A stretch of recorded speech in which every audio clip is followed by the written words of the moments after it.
बिस्मिल्लाहिर्रहमानिर्रहीम। मेरे पास अब तो कोई वक्त भी नहीं रहा और न वो बात करने के लिए रही, क्योंकि यहाँ मैं बात करूँगा अभी तो मुझे कोई अच्छा नहीं लग रहा, इसलिए कि मुझसे सिंसियर जेंटलमैन हमारे भाइयों ने जो बात कही है उससे आगे मेरे पास क्या बात हो कि मैं आगे बात करूँ।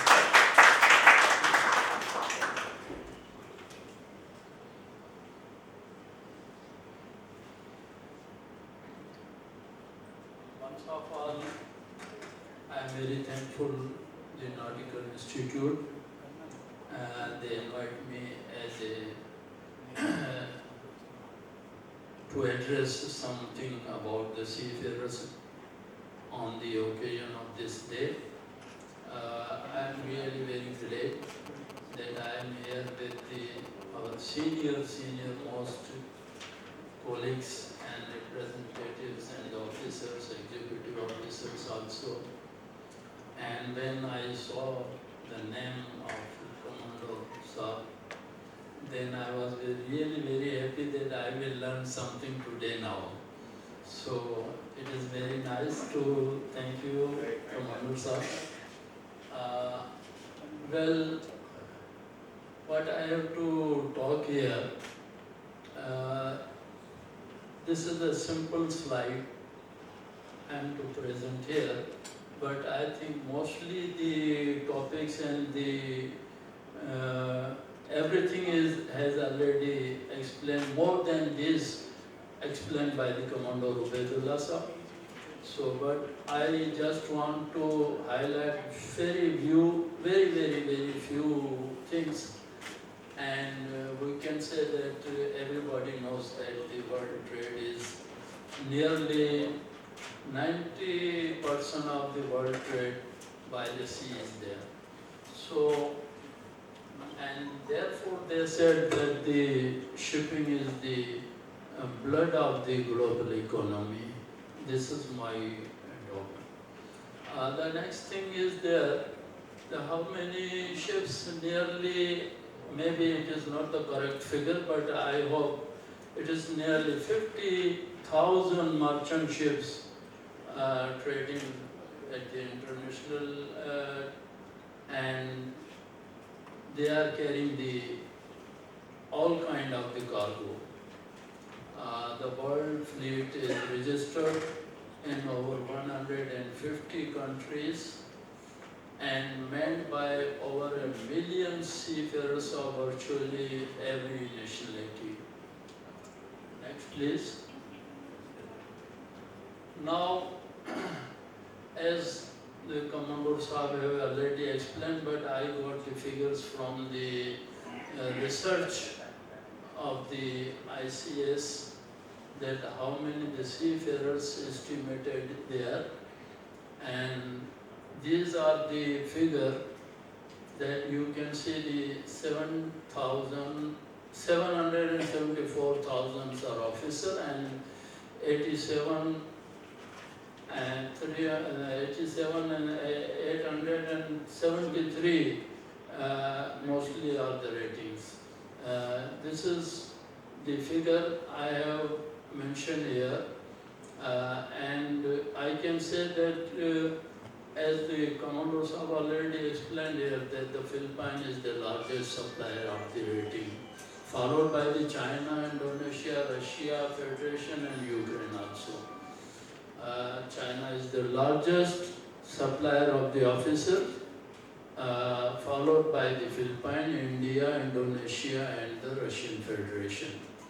The global demand of the seafarers is estimated at officers are the 790,000 and the ratings 754,000 ratings. So this is the estimated, but the demand of the officers has increased about 24%, and the seafarers demand is increased only 1% for the ratings.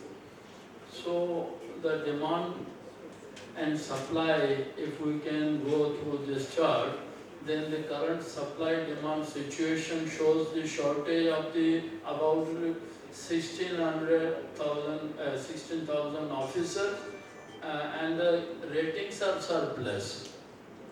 So therefore, in this situation, I think our concerned department, government has to consider these things, that how can we have to be create our seafarers, the officer and the ratings also on this estimated shown in this slide. Next please.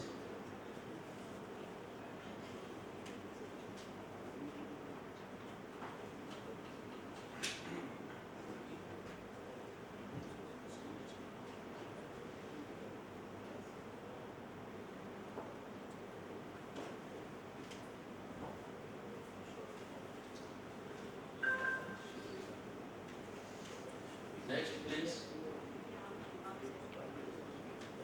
Now, this is estimated up to the 2025. So we can have to see the ratings and the officers, supply and shortage or surplus demand. Next, please.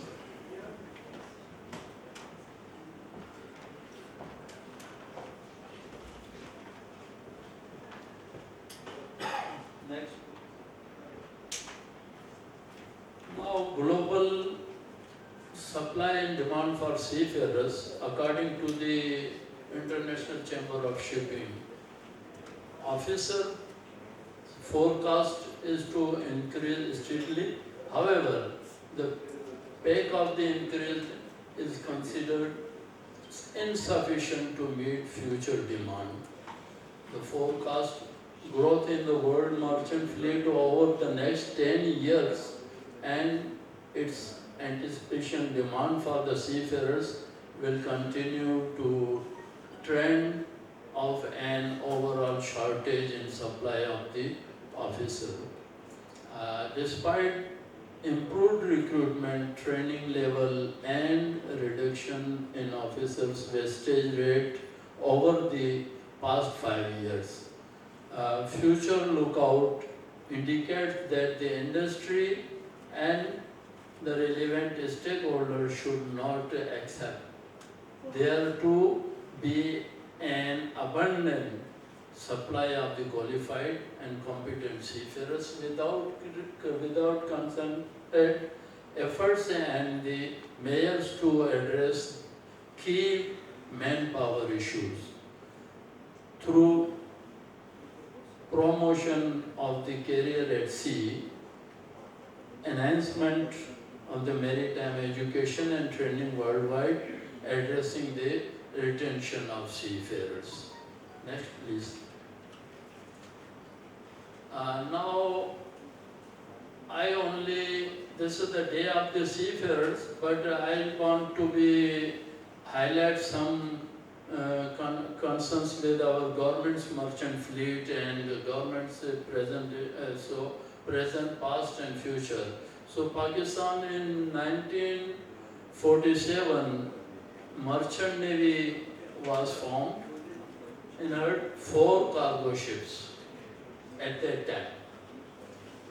In 1963, National Shipping Corporation was established by the government.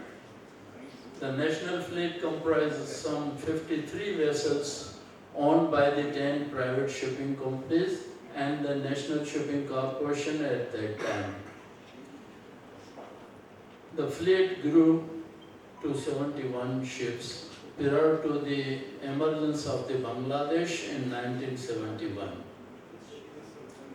The fleet strength declined to 57 ships after the separation, and on the 1st January 1974, the shipping was nationalized. Then after, everybody knows that we have not even a single private shipping company in Pakistan except only National Corporation, Pakistan National Shipping Corporation. Anyhow, after the nationalization, since the fleet reduced drastically, now the PNC has, I have mentioned it 9 ships, but it was improved my knowledge that there are 11 ships now, supported by about 600 shore staff. 9 ships for the country of 2 million people, hence almost freight is carried by the foreign flag ships and paid foreign exchange. Next please. As the other countries, we can have to be related with the other neighboring countries and the other Asian countries. So we can see here related to the population of the countries and how many the vessels they have. Pakistan, I have shown here 28 vessels, but we can say that there are only the 9-11 vessels, but how I have to shown here 28 vessels. It means this is included all the small boats, tugboats, and related to the capacity and private contractors. So that is the vessels strength is about 28 for the 2 million population of Pakistan, and the others you can have to compare with this. Next please. Now the seafarers employment, we can say that more than 25,000 seafarers are registered at the government shipping office, and out of 25,000, it is only the 220 are serving on Pakistan National Shipping Corporation vessels. So what will be the about other ones? More or less about 500 are on foreign flag ships, and the remaining are unemployed. Presently, there is little opportunity for the induction of the seafarers on the foreign flag ships, and they are being victimized by the briefcase manning agents. I can say the briefcase manning agent, so the seafarers will understand what it means.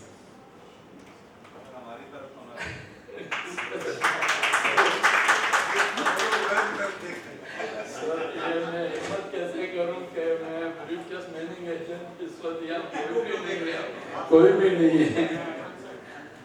1 to 5 routes exist made by the ex-shipping master, and I have already don't want to discuss these things, so I have to be deleted. There are more than 40 licensed recruiting and recruitment and placement agencies which are holding the licenses issued by the ministry, concerned ministry. So it means if we can say that there are 40 license holder recruitment agencies, then why the seafarers are unemployed here? So what is the figure of the seafarers unemployment and the figure of the recruitment license holder agencies, those who are employing the seafarers, engaging the seafarers? The next please. I can say here that there is some lack of interest in the employment of Pakistani seafarers.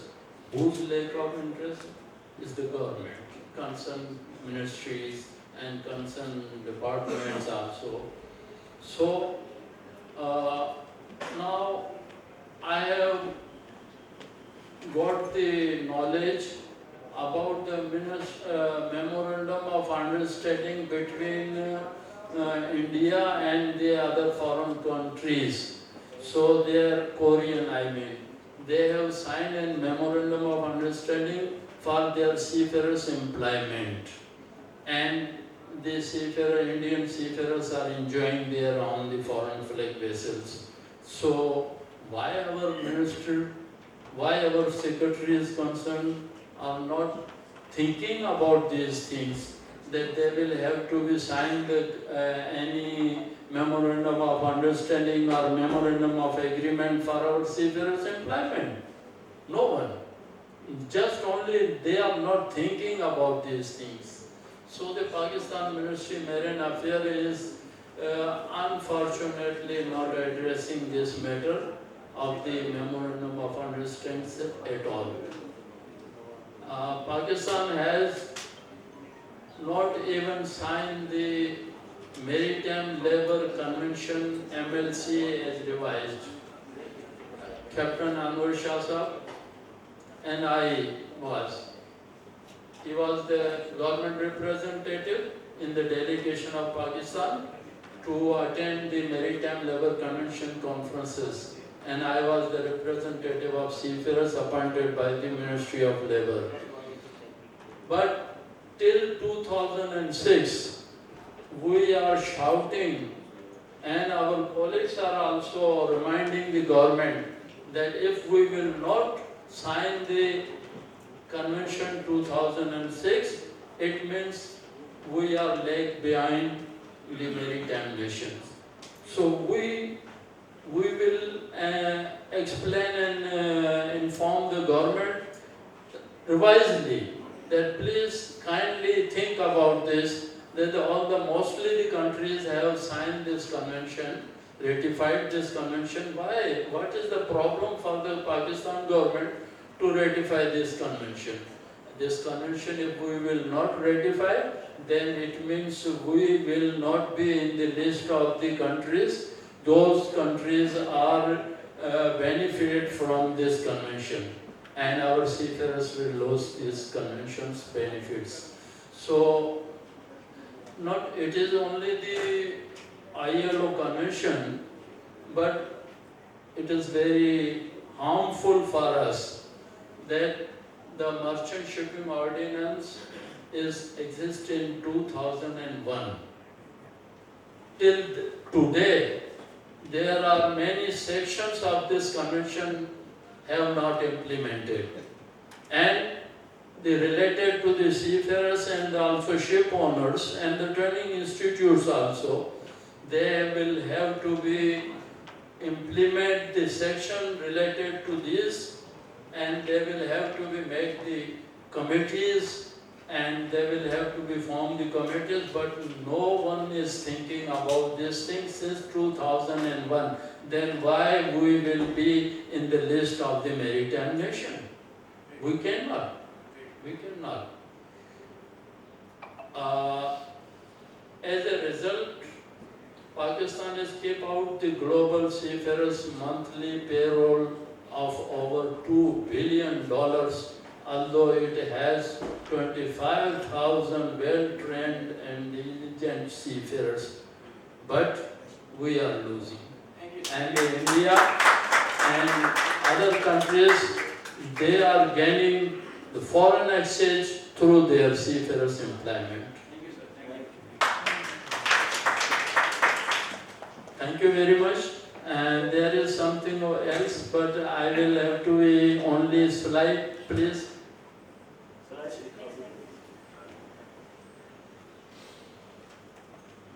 Next one, the last two one.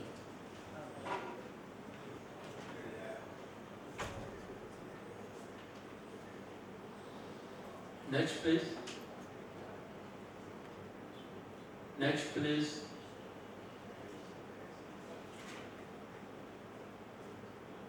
Thank you very much.